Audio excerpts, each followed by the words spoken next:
আমি first time যখন গ্রাম থেকে লোকাল বাসে উঠি তো উঠলাম, আমি সিট পাই না, দাঁড়িয়ে রয়েছি এভাবে হ্যান্ডেল ধরে। এক আপু আসছে, আয়সা বলতেছে ভাই একটু চাপেন।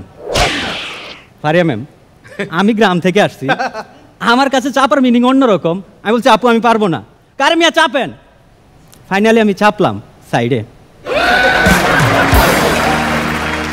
আমি যখন লোকাল বাসে উঠছি অনেক ভিড় ছিল, শুধু একটা সিট খালি ছিল, পাশে একটা সুন্দরী মেয়ে শাড়ি পরা। তো আমি পাশে গিয়ে বসলাম। এই সময় কন্ট্রাক্টর আসছে, আয়সা বলতেছে আপু আপনার ভাড়াটা দেন। তো আপু ভাড়া দেওয়ার জন্য ওনার ব্যাগের চেনটা খুলতে যাচ্ছে, আমি ওনাকে থামিয়ে দিছি। আপু আপনার ভাড়াটা আমি দিয়ে দিচ্ছি, আপনি কেন আমার ভাড়া দিবেন? আমি আপু আপনার মাপ চাই, আমি আপনার ছোটো ভাইয়ের মতো, আমি আপনার ভাড়াটা দিয়ে দিচ্ছি। আমি ভাড়াটা দিয়ে দিলাম, দিয়ে আমি নেক্সট স্টপেজে নামে গেলাম। নামার পর ওই আপু দেখে আমার পিছনে, ও ভাইয়া এটা কোন ধরনের অভদ্রতা, আপনি আমার ভাড়া কেন দিলেন? বলছি আপু একটা কথা মনে কিছু নিয়েন না, আপনি যখন ভাড়া দিতে গেছেন ওই চেনটা ব্যাগে ছিল না। কচুয়া চাঁদপুর থেকে আসছে আল আমিন নীরব। বন্ধু তুই লোকাল বাস, বন্ধু তুই লোকাল বাস, আদর কইরা ঘরে তুলস ঘর দইরা নামা। ওস্তাদ বাই প্লাস্টিক। আরিয়া ম্যাম আপনি একটু সাবধানে, আপনার বায়ে ট্রাক। আমিন ভাই, লোকাল বাস একটা ভ্রাম্যমান চিড়িয়াখানা, এখানে একটা প্রাণী আছে হেল্পার, আপনি গেলে বলবে মামা বিশ্বাস করেন আপনি প্রথম, ভিতরে কেউ নাই। আপনি ভিতরে গিয়ে দেখবেন কনসার্টে অত মানুষ নাই। হেল্পারের এই কর্মকাণ্ড দেখা আমার এক্স গার্লফ্রেন্ডের কথা মনে পড়ে গেছে। আচ্ছা, ও আমার সেম কথাটা বলছিল, বিশ্বাস করো বাবু তুমিই প্রথম। আমি হেল্পারকে ডাক দিলাম, আকু মামা সিট কোথায়? তুমি তো সিটের কথা বলছো। ও মামা আপনি কানা, সিট আছে খালি নাই। আচ্ছা মামা তোমার সেন্স অফ হিউমার তো অনেক ভালো, তুমি হাসো তো অডিশন দাও। কোন হাসো? ওই যে আমিন খান বিচারক। আমি কই হ্যাঁ, তুমি এত কিছু কীভাবে জানো? মামা মনে কিছু নিবেন না, আমার নাম তারেক, সিজন 2 এর চ্যাম্পিয়ন।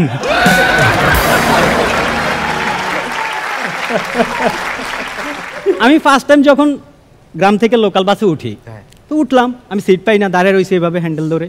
এক আপু আসছে, আয়সা বলতেছে ভাই একটু চাপেন।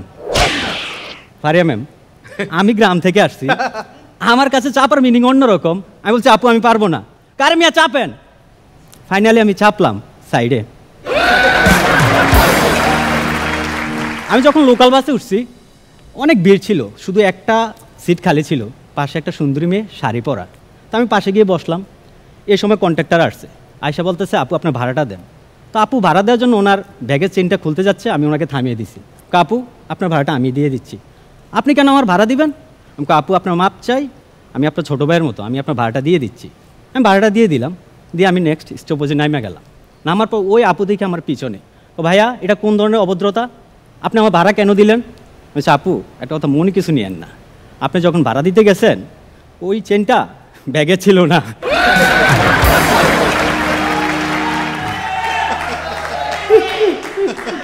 দীর্ঘদিন লোকাল বাসে চড়ার পর আমি অনেক কিছু নোটিস করছি। যাত্রীরা চিল্লাচিল্লি না করলে ড্রাইভার গাড়ি ছাড়ে না, মানে যত বেশি চিল্লাচিল্লি তত স্পিড। এটা থেকে আমরা কি বুঝি? কি লোকাল বাস তেলে না গালিতে চলে। একদম ঠিক। তুষার ভাই আপনাকে একটা ফ্রি অ্যাডভাইস দিই, অপরিচিত কেউ যদি লোকাল বাসে কোনো কিছু দেয় আপনি খাবেন না, বাসায় গিয়ে খাবেন, ভালো ঘুম হবে। আমিন ভাই আপনাকে একটা ফ্রি অ্যাডভাইস দিই, চলন্ত বাসে কখনো সিট ছেড়ে উঠবেন না। এভাবে আমার দাদা উঠছিল, উনি মারা গেছে, উনি ড্রাইভার ছিলেন। আমি একবার বাসের জন্য ওয়েট করতেছি, সামনে দিকে একটা বাস আসছে, নাম ভিআইপি। আমি ভিআইপি দেখে উঠে গেছি, যাইয়া দেখি ওদের পর্দা নাই, গ্লাস ভাঙ্গা, বৃষ্টির পানি পড়তেছে, আমি পুরোটা ভিজে গেছি। কন্ট্রাক্টর আসছে, ও মামা ভাড়া দেন। আমি ওনাকে 50 টাকা দিছি। ও মামা ভাড়া তো 10 টাকা। আমাকে 40 টাকা দিয়ে একটা সাবান আনেন, পুরো গোসল কইরা নেই। লোকাল বাসে আপনি যখন একটা জানলার পাশে বসবেন, সিটে বসবেন, তখন দেখবেন যে আপনার কাছে গায়েবী কোনো কার্ড চলে আসবে, লিফলেট চলে আসবে। আমি একটা লিফলেট পাইছি, ওখানে লেখা আপনি কি চিকন স্বাস্থ্য নিয়ে চিন্তিত, আপনি কি দীর্ঘস্থায়ী মোটা হতে চান, আর তো আমাদের এক ফাইলে যথেষ্ট, এটুক পর্যন্ত ঠিক ছিল। কিন্তু সমস্যা হচ্ছে ফাইলে দুইটা ছবি ছিল, একটা আমাদের সাইফুল ভাইয়ের, নিচে লেখা ব্যবহারের আগে, আরটা আমাদের তুষার ভাইয়ের, নিচে লেখা ব্যবহারের পরে। Thank you, that's my time. বাহ।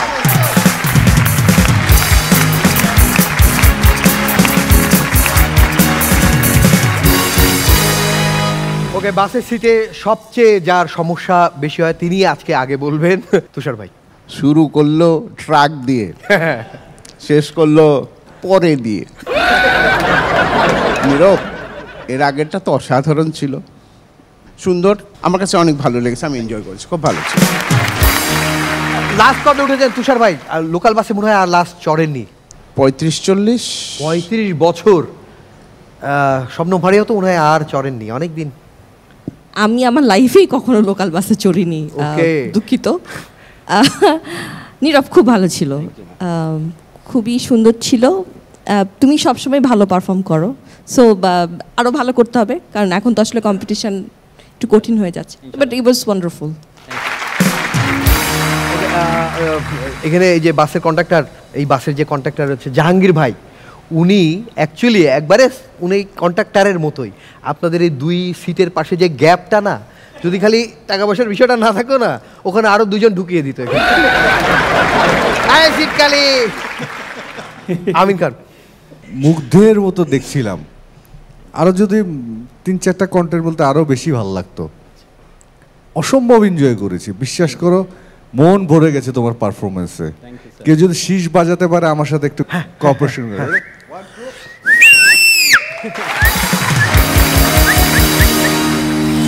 Super super beautiful. ওকে, আমি কি শুধু এমনি সিট বাজাতে পারি? আমি গাছে পানিও দেয়াম করে। ওকে, দারুণ লেগেছে আমার। অ্যাকচুয়ালি যে লোকাল বাসের গানটা ধরলো না, আমার তো মনে পড়ে গেছে। অ্যাকচুয়ালি আরও কিছু কিছু বলা যেত, যেমন ছেলে মানুষ সব সময় চায় যে মেয়েরা, সুন্দরী মেয়েরা তার দিকে তাকাক, কিন্তু একটা সময় ছেলেরা চায় যে তার দিকে কেউ না তাকাক, সেটা হচ্ছে যখন লোকাল বাসে সে কোনো মেয়েদের সিটে বসে তখন। এবং লোকাল বাস বললো না যে মেয়েদের মনের সাথে লোকাল বাসের অনেক মিল, যে ভিতরে এরকম। আমি আমার লাইফ থেকে দুটো লাইন শেয়ার করতে চাই। হবে। ও তুই মিথ্যে করে বলেছিলি আমি প্রথম প্রেম, আমি হাত কেটে লিখেছিলাম তোর বিশাল নেই।